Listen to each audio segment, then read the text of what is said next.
ഇപ്പോൾ നമ്മൾ എത്യോപ്യയിലെ അഗ്നിപർവ്വത സ്ഫോടനവുമായി ബന്ധപ്പെട്ടുള്ള കാര്യങ്ങളാണ് പരിശോധിക്കുന്നത്. ഏഷ്യൻ രാജ്യങ്ങളടക്കം വ്യോമഗതാഗത രംഗത്ത് വലിയ വെല്ലുവിളി നേരിടുകയാണ്. ഈ സ്ഫോടനത്തോടെ ഏഷ്യൻ രാജ്യങ്ങളിലെ വ്യോമഗതാഗതം ഏകദേശമൊക്കെ താറുമാറായിരിക്കുന്നു. ഇന്ത്യ, UAE ഉൾപ്പെടെയുള്ള രാജ്യങ്ങളിലെ വിമാന സർവീസിനെ ഇത് സാരമായി ബാധിച്ചിട്ടുണ്ട്. ഡൽഹി, ജയ്പൂർ, അഹമ്മദാബാദ് എന്നിവിടങ്ങളിൽ നിരവധി വിമാന സർവീസുകൾ റദ്ദാക്കി. ഡൽഹി വിമാനത്താവളത്തിലും വിമാനങ്ങൾ വളരെ വൈകിയാണ് എത്തുന്നത്. മണിക്കൂറിൽ 100 മുതൽ 120 വരെ കിലോമീറ്റർ വേഗത്തിൽ പുകപടലം നീങ്ങിക്കൊണ്ടിരിക്കുകയാണ്. നിലവിൽ ചൈനയ്ക്ക് മുകളിലാണ് പുകപടലങ്ങൾ. 2 ആഴ്ചയ്ക്കുള്ളിൽ വ്യോമഗതാഗതം സാധാരണ നിലയിൽ എത്തിക്കാനാകുമെന്നാണ് വിദഗ്ധരുടെ വിലയിരുത്തൽ. തൗഫീഖ് അസ്ലമുണ്ട് വിവരങ്ങൾ നൽകാനായി. തൗഫീഖ്, ഒരു അസാധാരണ സാഹചര്യമാണ് നിലവിൽ ഉണ്ടായിരിക്കുന്നത്.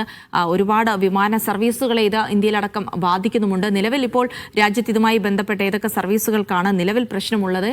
എത്ര സമയമെടുക്കും ഇതൊരു സാധാരണ നിലയിലേക്ക് എത്താൻ എന്നുള്ളതാണ് വിദഗ്ധർ പറയുന്നത്.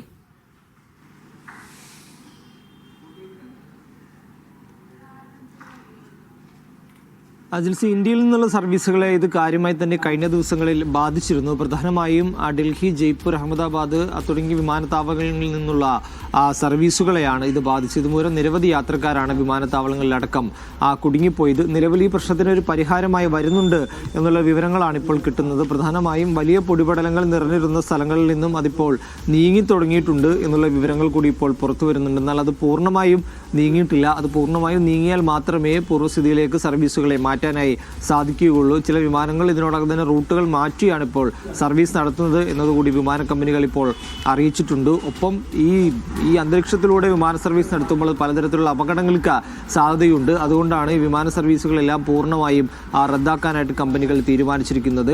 ഡൽഹിയിൽ നിന്നും, അതായത് ഇന്ത്യയിൽ നിന്നും UAE-യിലേക്കുള്ള സർവീസുകളെയാണ് കൂടുതലും ബാധിച്ചിരിക്കുന്നത്. ഇതുമൂലം നിരവധി യാത്രക്കാർ വിവിധ വിമാനത്താവളങ്ങളിൽ കുടുങ്ങുകയും ചെയ്തിട്ടുണ്ട്. ഇതിൻ്റെ ഒരു പരിഹാരം എന്താണ് എന്നതിനെ കുറിച്ചിട്ടുള്ളൊരു അന്വേഷണം കൂടി ഇപ്പോൾ നിലവിൽ നടക്കുന്നുണ്ട്. അധികം റൂട്ടുകൾ മാറ്റി വിമാന സർവീസുകൾ നടത്താൻ സാധിക്കില്ല. അതുകൊണ്ടാണ് ഇത്രയധികം ഫ്ലൈറ്റുകൾ ക്യാൻസൽ ചെയ്യുന്നതെന്നാണ് ഇപ്പോൾ കമ്പനികൾ പറയുന്നത്. അതുകൊണ്ട് ഇനിയും കുറച്ചുകൂടി കാത്തിരിക്കേണ്ടി വരും ഒരു പൂർവ്വസ്ഥിതിയിലേക്ക് മാറാനായിട്ട്. നിലവിൽ സർവീസുകൾ തുടരുന്നുണ്ട്.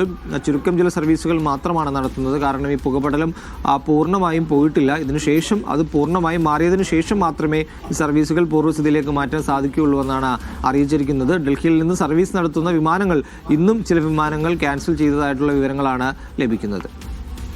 ശരി, ഡൽഹിയിൽ നിന്നുള്ള വ്യോമഗതാഗതം താറുമാറായിരിക്കുകയാണ്. എന്തായാലും 2 ആഴ്ചയ്ക്കുള്ളിൽ എങ്കിലും ഇത് സാധാരണ നിലയിലേക്ക് എത്തുമെന്നുള്ള വിദഗ്ധരുടെ അഭിപ്രായത്തിലാണ് ഇനിയുള്ള പ്രതീക്ഷ മുഴുവൻ. തൗഫീഖ് അസ്ലമാണ് വിവരങ്ങൾ നൽകിയത്.